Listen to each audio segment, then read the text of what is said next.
Hey, what's up everybody? It's Luke here from Lifehouse and just want to give Lifehouse College another shout out. If you haven't registered yet, this month you can still register for college. So get on that, the link is below.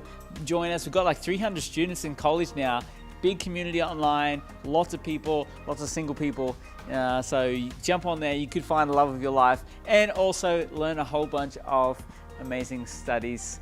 So it's going to be incredible. Tonight we are going to look at a finance series. We're going to be talking about financial freedom, and this series is seriously one of the things that could really have a big impact on your life. We're going to learn about what God says about finance.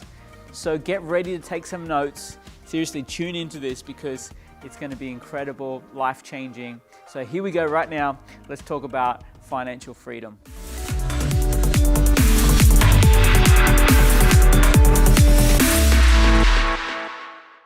Well, hey everybody, and welcome to step 2 of financial freedom, saving a beginner emergency fund. And if you're joining us for the first time, my name is Josh, one of the pastors here at Lifehouse, and we're just so excited about helping you win with money.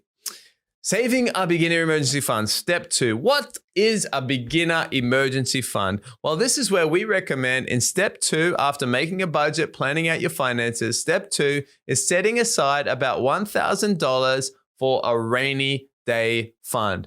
Now, this is a fund that's going to take care of most emergencies as they come up.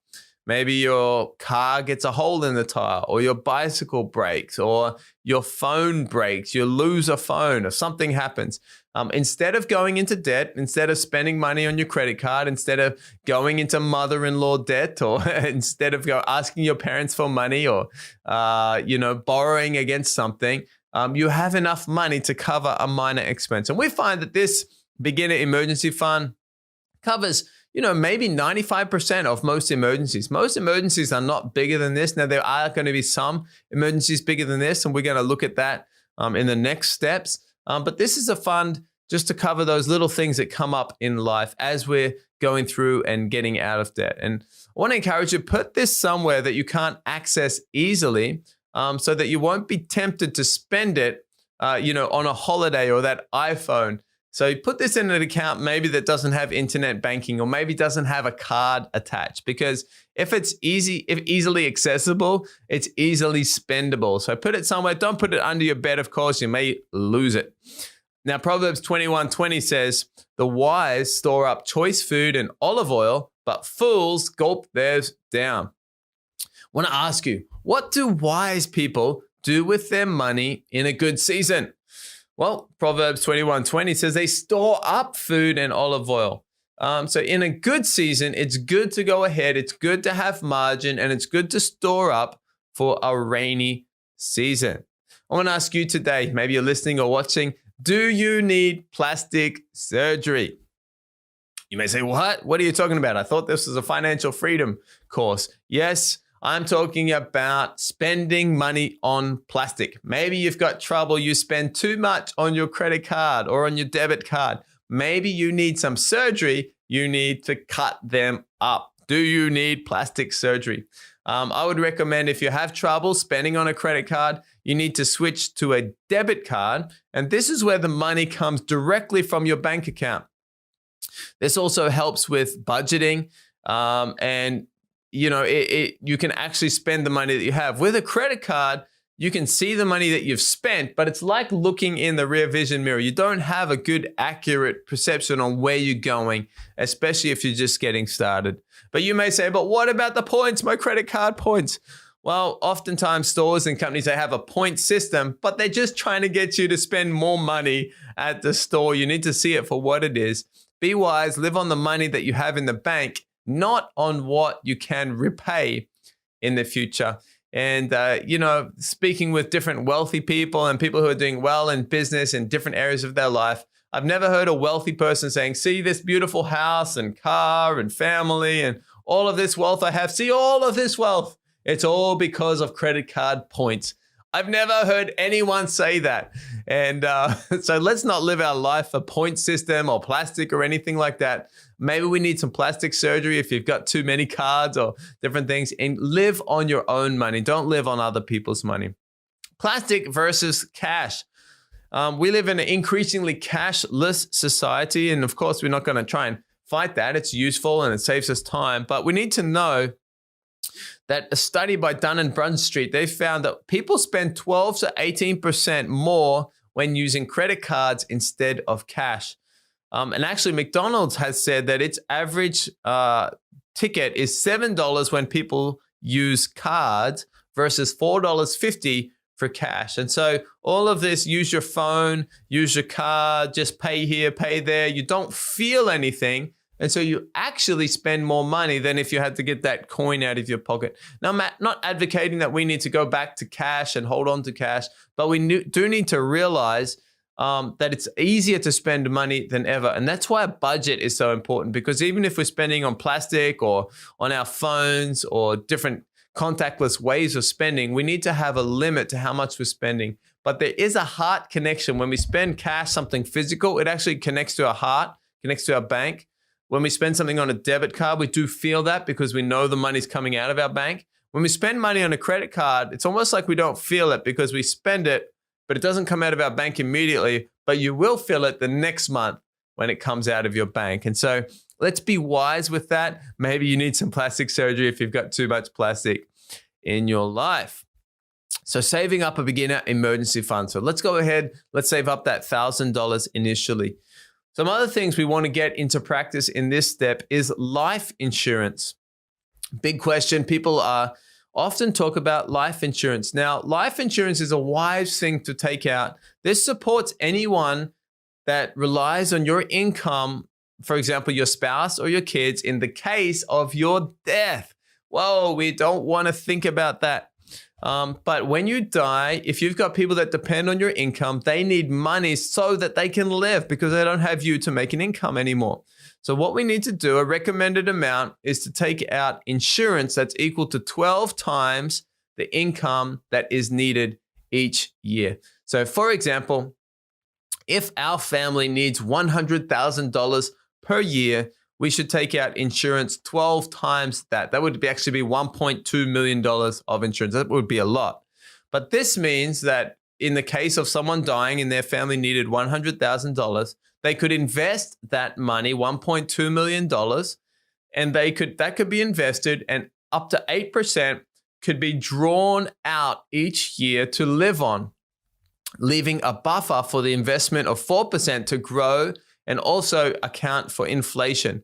Now, that's assuming that over average, as the average mutual funds, we're going to look at that in a later step, don't worry, are making an average of 12% per year. So the money is continuing to grow at 12%. You're taking out 8%, which would be $96,000 per year to live on.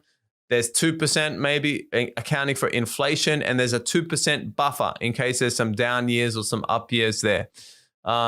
Now, you may say, but I have a pension. Well, in most cases, a government pension will not cover a family's needs. And depending what countries you're in, there is social insurance and different things, but it's usually in the realm of, say, $1,000 a month or $1,500 a month, which is usually less than what a family needs. And so don't leave your family in debt, or don't leave your family struggling if you happen to pass away. And sometimes I know families that this has happened to them. We don't want to live like that. No, let's live comfortably. Let's live with margin. And if the worst thing does happen, that we know our families are taken care of because they have this lump sum. They're not going to spend it. They're going to invest it, but they're going to draw out 8% every year that they're going to live on and have the same income that they have had. All right, different types of insurance. There's term life insurance and there's whole life insurance, the two main life insurances. Term life insurance is the most simple and inexpensive way of life insurance. It's easily available. You don't need a broker. You don't need a salesperson. You just go online and you just sign up. The cost is approximately $10 per $100,000 of insurance. So it's relatively inexpensive. So for $100,000 of insurance, that would be $10 per month. For $1 million of insurance, that would be $100 per month. The term means that over the term, maybe that's 20 years or 30 years, that the price doesn't change. It doesn't go up as you get older. It actually just stays the same. So depending on how old you are when you start will determine your rate. How long should the term be? Well, in most cases, it should cover your kids growing up and going to college. So for example, if your child is 1 year old right now, you might want to get 20 years of term life insurance, which means you are paying insurance for 20 years. And then if you happen to pass away in 20 years, well, in 20 years, your kid is grown up, they're in college, they're good to go. And you've been saving, investing, and so your spouse doesn't need the insurance and your children don't need the insurance. So 20 years is fine. So that's the term of it. About 20 years is recommended, but you need to time that so when your children don't need it anymore. Whole life insurance, this is another type of insurance. This is a package of life insurance, savings, healthcare, all kind of mixed into one, and a generous commission to the sales agent that sold it to you. It's usually sold in person, perhaps even door to door, has very large commissions. Up to half of the policy that you're paying is actually going to pay the salesperson or the middleman or the company. And it's much, much more expensive. I mean, it may be thousands of dollars per month. And so we would recommend get your insurance with an insurance company. Do your investing with an investing company, do your savings with a bank company. You don't need to combine them all together and pay a premium for that. No, get some term life insurance. It's very simple. Do the research for yourself or ask your coach if you're going through this in a course or a Connect group. But don't, do your homework first. So have a look at that. So personally, we have term life insurance. For 20 years, it's going to cover us. It's going to cover the kids. We're going to be fine. And there's just a lot of peace of mind at that, hey, if I happen to pass away or the worst happened, that my family is taken care of. And so have a look into it. Be wary of anything that comes with a salesperson. Remember, anything that comes with a person or a salesperson, yes, it's good sometimes to get knowledge and advice, but you actually are paying a fee for that as well. So have a look online and at term life insurance. Medical insurance. What is medical insurance? Well, medical insurance is insurance to cover the gap between the government's health insurance, the public health insurance, and hospital fees that you may have. And oftentimes for a longer stay in hospital, it can be very expensive. Maybe it can be $50 or $100 per day, something like $3,000 a month, depending on what city, what country you're living in. And so medical insurance is going to cover that gap because that gap is not covered by public health insurance in most cases. So the cost to medical insurance is approximately $20 per month for up to $100 of coverage per day if you happen to get sick. It might be more expensive depending on your age. And most plans also include extra bonus payments, or they're going to give you extra money if you need extra cancer treatment or something like that, new or advanced treatments. And so this is relatively inexpensive. Yes, you may not use it, but if you are in hospital for an extended period of time, you would have wished you had medical insurance. In fact, when our second child, Rayma, was born, when our daughter was born, Yuki, Rayma was born in the car. That's a story in itself. And but we were fine because we had this emergency fund. We were ready for that. And in fact, it turned into a blessing and we didn't end up using it. And we were actually blessed through that situation.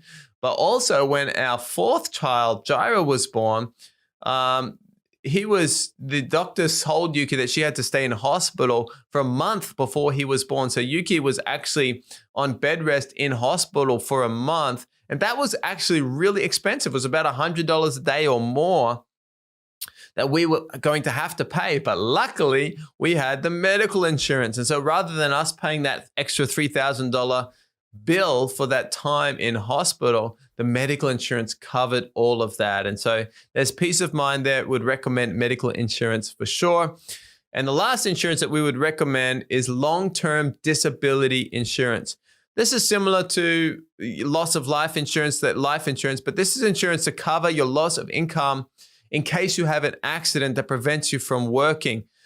This is more expensive than the other insurances because it's actually a lot more common. It's more common these days that if you had a car accident or something happened to you, that you're still alive, but maybe you can't work the job that you are working in. Maybe you use your hands to do things. I don't know, you might chop your hand off or something, you can't work. Or maybe you got brain damage or brain trauma and you can't think or act in a certain way. And so this is insurance to cover, to give you money to cover your salary in case you can't work. So the approximately cost for this is about $50 for $3,000 per month salary. So it's relatively more expensive.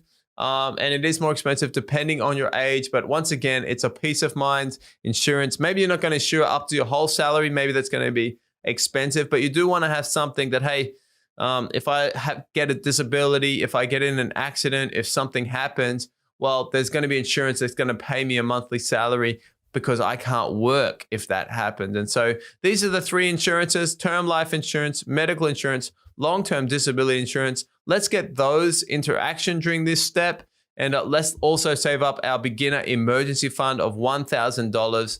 And let's get ready for anything. And when you get these three in place, you've got a budget, and you've got your emergency fund, you've got your insurances in place, you are doing better than 90% of people in the world. Now, you're going to have to do some research. You're going to have to fill out some forms. You're going to have to look at some stuff online. You're going to have to ask some questions. There's a bit of homework to these steps, but it's going to be worth it. And the peace of mind and the sleep easy, your husband or wife is going to thank you. And if something did happen, your family and your children, of course, would also thank you. So hope this step has been helpful to you. Can't wait for our next step, session 3 next time. But I'll tell you what, have a great week. If you have any questions, remember, ask your coach or ask your Connect group leader if you've got any questions about this step. But hey, have a great week. Looking forward to hearing from you, working all of this stuff out for this step. And we'll see you next time for session 3. Well, hey, everybody, and welcome to step 3 of financial freedom. My name's Josh. I'm one of the pastors here at Lifehouse. And we're just so excited about helping you win with money and get to a place of financial freedom, doing life, doing finances with God's wisdom. And today, step 3, we're going to look at get out of debt. And we know that debt means the borrower is slave to the lender. And debt is a weight around our neck that holds us back from everything that God has for us in life. And we won't be able to move into financial freedom as long as we have that weight of debt that's holding us back. And, you know, whatever we save or invest, if we still got debt at the same time, it's kind of like it's reversing. So every inch we gain by saving, if we've still got debt, there's a net zero. If we invest, but we've still got debt and there's an interest rate on that, it's kind of canceling each other out. It's much better to remove the debt first, and then let's move on to building wealth in later steps. Now, step 3, this is the biggest step of 7 steps to financial freedom. It's maybe the one step that people really don't want to do. They want to jump ahead, but I really want to encourage you. This is going to be part of your life story, but let's do this step well. Let's get out of debt, and then let's move on to building wealth, investing, and living the life, the freedom life that God has for us. Right from the start, there might be a question, is debt a sin? And right from the start, I want to say the debt is not a sin. It doesn't say in the Bible that debt is a sin. However, in the Bible, nothing positive is written about debt. You cannot find a positive scripture written about debt. It's not mentioned as sins, but there are many cases where it says that debt is not wise. In fact, God sent Jesus to pay our debt of sin. He didn't send Jesus to give us a loan on our sin or to give us a debt. He sent Jesus to pay out our debt. And I think that's a sign enough that God wants us to live a free life, freedom from debt. Proverbs 22:7 says, the rich rule over the poor and the borrower is slave to the lender. So there's a question there about what power does the lender have over the borrower? And you may not have thought of it like this, but the Bible is actually saying this is actually a spiritual concept. When you borrow money from someone or from an organization, when you owe money to something or someone, you are actually a slave until you pay back that amount of money. And so what we need to do with debt is we need to get out of debt. We need to get mad at it. We need to attack it. And you don't need to save and eat out or go on holidays or instead, let's have any extra money that we have and let's put it on our debt. Now, to be clear, step 3, what we're talking about is consumer debt. So we're talking about all debt except our house debt now, or our mortgage debt. Now, that's still a debt. That's still a loan, but it's a very big loan. It's a very large loan. And so we're going to put that in step 6. So you may say, but what is debt? What actually is the debt? Well, debt is anything that we didn't pay for in full. That means it's a form of debt. And so when we buy something, we shouldn't think about, can I afford the repayments? We should think about, can I afford to buy this in full? So forms of debt may include credit cards. That's money you've borrowed from the bank. Now you might pay it off every month, or you may get behind and that becomes something you divide it up into 12 payments or something like that. And there's an interest rates, but that is a form of debt. Student loans, here in Japan, 40% of graduates have $30,000 or more in student loans. Now they may call them a scholarship, but a scholarship is still a loan if you have to pay it back. In America, in the USA, 70% of graduates have a student loan of $30,000 or more. And actually that's growing year by year. It's actually becoming a little bit of a crisis there. Family loans, mother-in-law loan, father-in-law loan, brother-in-law loan. What do I say? In-laws. I mean, just brother loan or family loan or mother loan. This is a form of loan. This is a form of debt. Personal loans, car loans. This is a big one. This is maybe the least recommended form of debt if there are any, because as soon as you drive that new car off the lot, as soon as you get that loan and you sign the paperwork and you drive away, that car is actually going down a lot in value, but your loan is not going down a lot. You've still got to pay that off. And housing loans. So obviously housing is also a mortgage and a loan in most cases, but we're going to put that aside until step 6. Proverbs chapter 6, 1-5 talks very clearly about that. It says, "My son, if you've put up security for your neighbor, if you have shaken hands in pledge for a stranger, you've been trapped by what you said, ensnared by the very words of your mouth." And I think there's many people, and maybe this is you today listening to this, and you've signed something. Maybe it's a phone contract, maybe it's a credit card, maybe it's a car, and you've signed it and then you've realized, oh, hang on, I'm actually trapped. I'm actually stuck. I'm stuck in debt. This is the case for many people. And this is what it says. It says, "Do this, my son, to free yourself, since you've fallen into your neighbor's hands. Go to the point of exhaustion. Give your neighbors no rest. Free yourself like a gazelle from the hand of the hunter, like a bird from the snare of the fowler."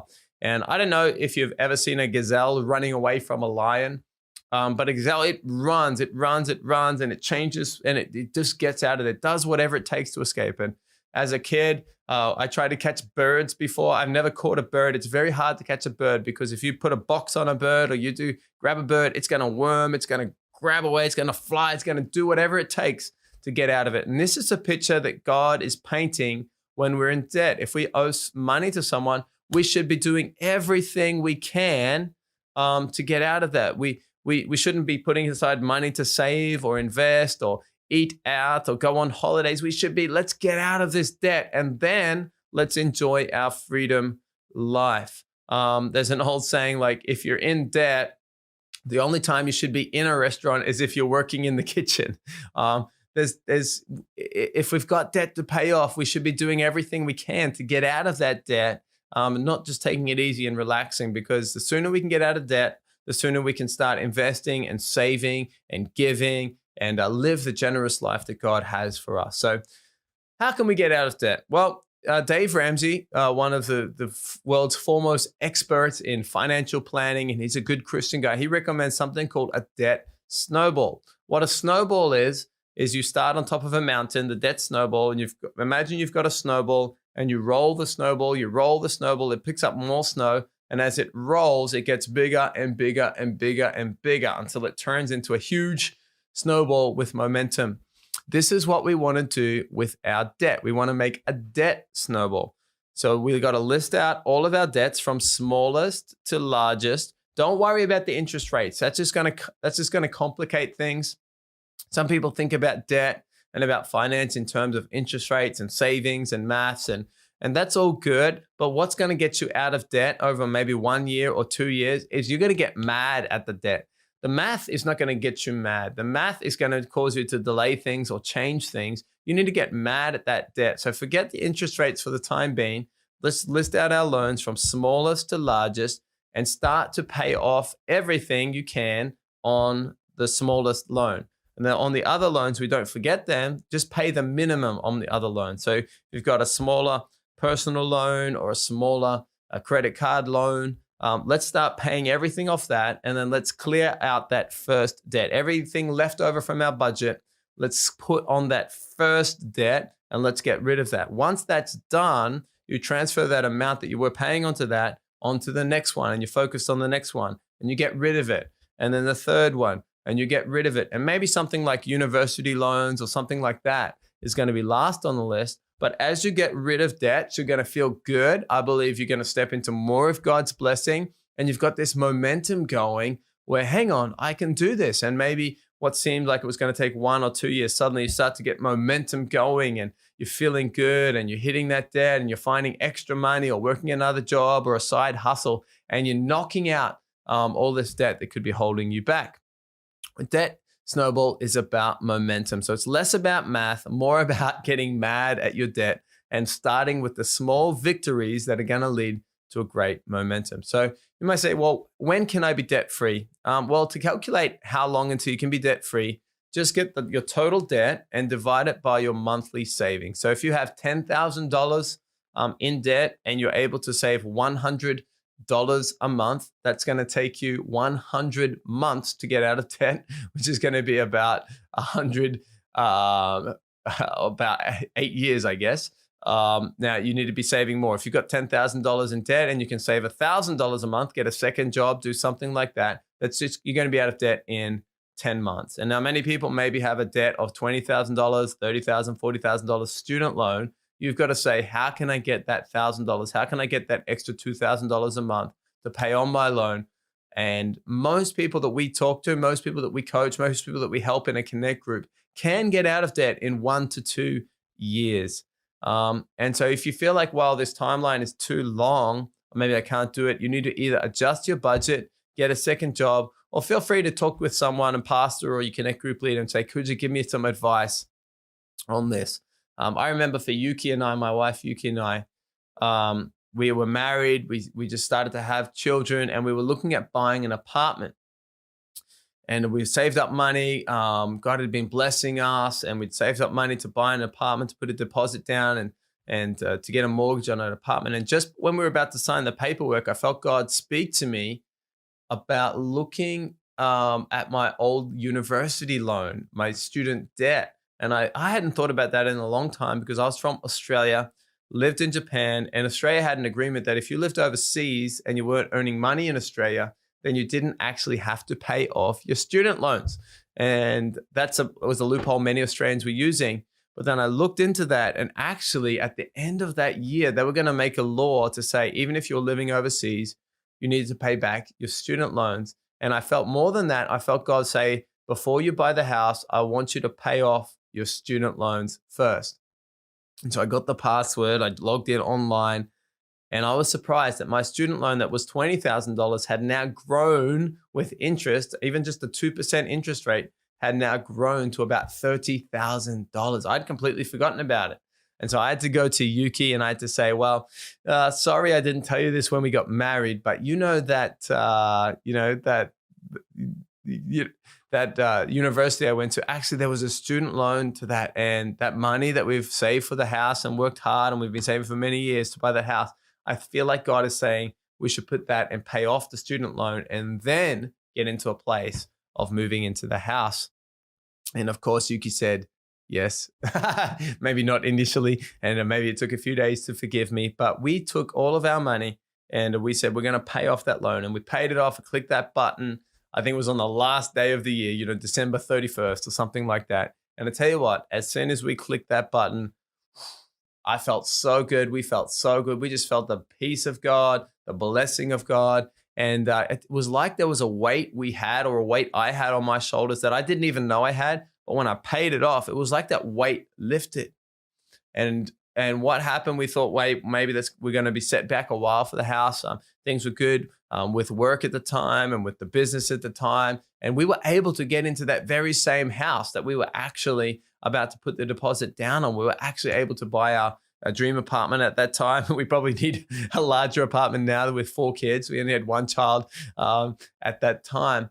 But I tell you what, I believe we were able to get in there, and it was a blessing because we were doing things right. And sometimes if you have debt, and there's a blessing coming. When you've got debt, sometimes that thing that was meant to be a blessing, like a new house or buying something new or that new relationship or something, oftentimes I believe the enemy can use things like debt to turn that blessing into something that's not so good. For example, when you've got university loan or you've got a big amount of debt and you stretch yourself and you buy that new house, but you don't have any margin, what happens if the hot water system blows up? Or what happens if the air conditioning stops working? Or what happens if there's a disaster?